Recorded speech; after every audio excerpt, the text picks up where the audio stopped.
എല്ലാവർക്കും നമസ്കാരം സുഹൃത്തുക്കളെ. ഞാൻ ഷെരീഫ് പറൽ ഭാരതീയ ഔഷധ സസ്യ പരിപാലന സമിതി.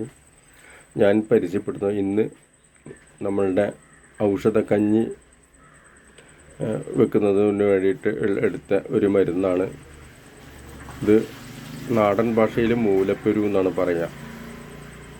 ഇത് നമ്മൾ എടുക്കുന്ന ഇതിൻ്റെ വേരാണ് ഇതിൽ ഉപയോഗിക്കുന്നത്.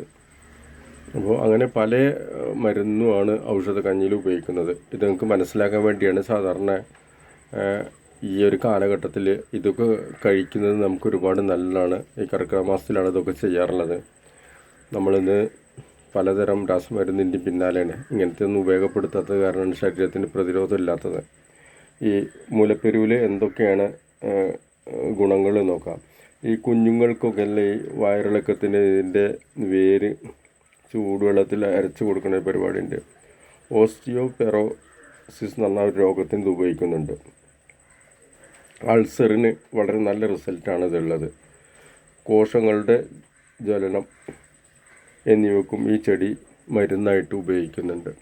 ഇത് വളരെ റയറായിട്ട് കാണുന്ന സാധനമാണ്. നമ്മളെ ഈ പാടത്തും പറമ്പിലും ഒക്കെ തന്നെ ഇതിഷ്ടം പോലെ ഉണ്ട്.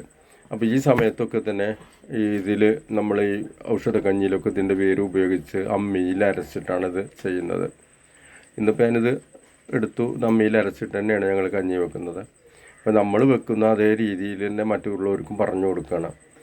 അപ്പോൾ ഇനി ഞാൻ നാളെ ഞാനിത് മറ്റുള്ള വേറെ ചെടികളെക്കുറിച്ചിട്ട് ഇടുന്നുണ്ട്. അപ്പോൾ അത് മനസ്സിലാക്കി ഈ ഇല അങ്ങനെ അടുത്ത് വെച്ച് വീഡിയോ ചെയ്യുമ്പോൾ അങ്ങനെ വലിയ ഇലയെ തോന്നും. അത്ര വലുതല്ല. അത് ഏകദേശം 1 മീറ്ററൊക്കെ ഉയരം വരുള്ളൂ ചെടി.